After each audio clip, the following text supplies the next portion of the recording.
So we have come to the part of this workshop, which is called Reflections of Two Local Stakeholders.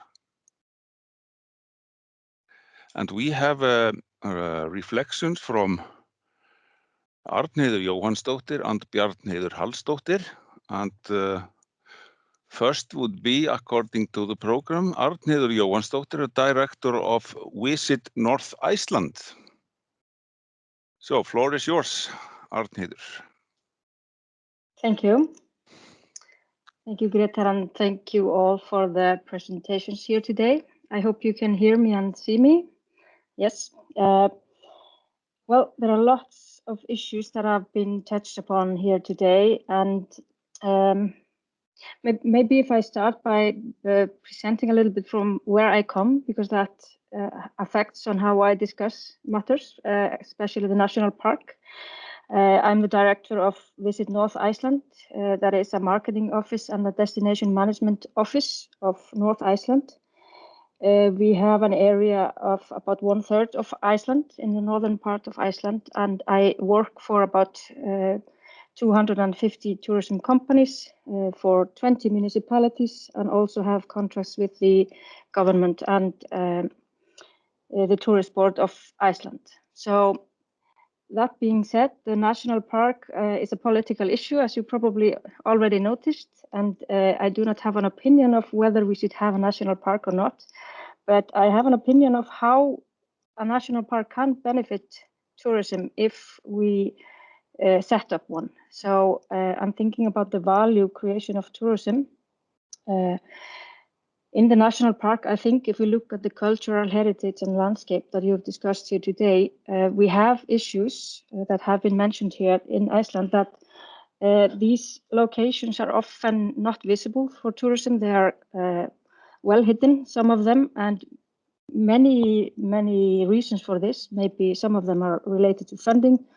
Other issues can be the ownership of the places or regulations around them that prohibit us from promoting them properly.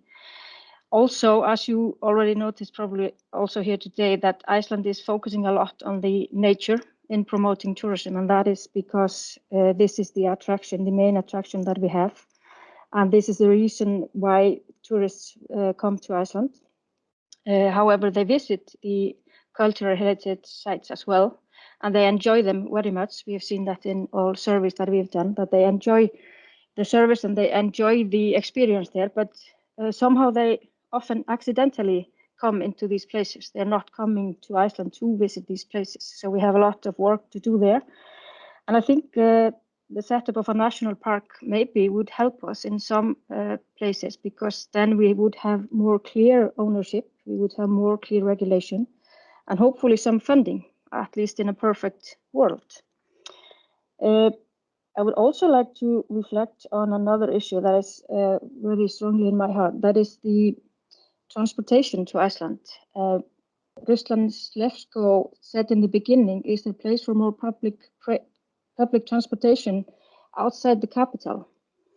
And this Elias mentioned this as well in his presentation, that we have a new terminal being built in Akureyri Airport, and this would give us more accessibility to tourists and make the area more attractive.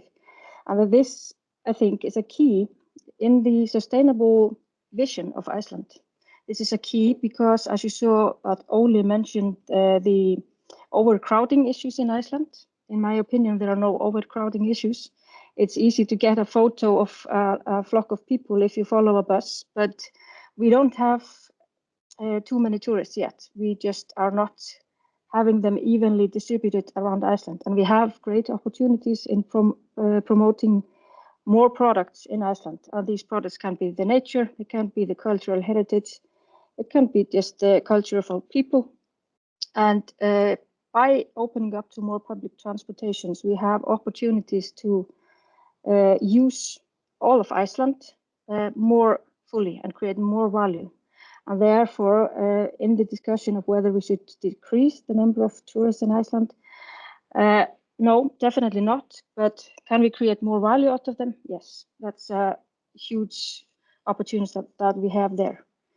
In the destination management plans that we have created for each region in Iceland, we are focusing on this value creation, and these plans were made for the first time 3 years ago and republished in the beginning of this year. And I think the timing is perfect because we have opportunities now post-COVID to think about how we want to develop things.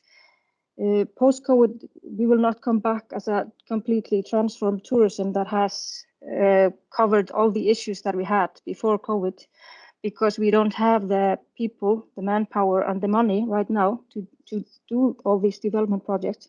But we can plan for the future, and we can think about how we want to see the future go forward in tourism. Over the past years, we have seen a lot of development in the cultural heritage and the visits by tourists. And we have also seen a lot of development, and we hear a lot from our people that they want to promote historic places more to tourists. More experiences are being created around these places, and they are more versatile than before. So both if we look at the nature and also the culture, there are plenty of opportunities left. So all we have to do now is to start our work and continue with our plans. I think that's about for me for now.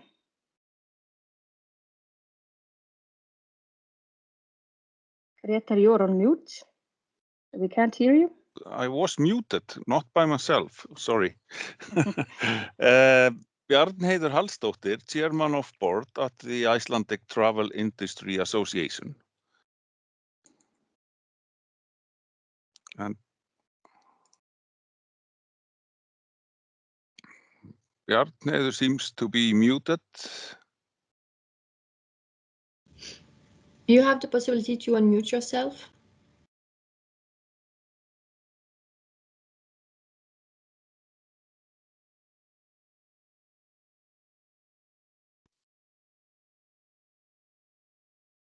We can't help. So can you hear me now? Yep. So good afternoon, everyone, and thank you for inviting me to this session today. This has been very interesting to hear the different opinions on various things on Icelandic tourism. A little bit to my background. I am, as already said, the chairman of the Icelandic Tourism Industry Association. But my day job is tour operating, and we are operating tours from Germany to Iceland. So that's what I'm doing on a daily basis. The Icelandic tourism companies have been hit hard from the COVID-19 crisis. So that's the main thing we are thinking about at the moment, how we are getting out of this crisis and when.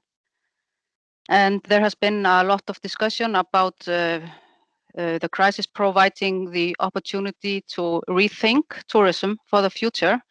And as Arnheiður said, very few of the Icelandic tourism companies, which are mainly small, 10 people or less, haven't had the manpower or even the money to do some great changes in their companies. The emphasis has been on surviving the crisis. But luckily, we had started, as Elias was introducing earlier, the strategic frame for Iceland leading in sustainability. And this was done by a tourism task force, the government and the business. And we have been driving that path now for some years, that we are trying to get better in sustainability. And I think there's no one who doesn't want to operate their business in a socially and environmentally friendly manner. So I think we have a pretty good consensus where to start again when we can start, and start the action plan for this strategy framework we presented last year. But at the moment, as I said, our whole energy is it goes to keeping alive and hoping for tourism to restart. We are looking at May 1st now and hoping that some markets will be open then and hoping for the best. I think that's enough from me at the moment. Thank you.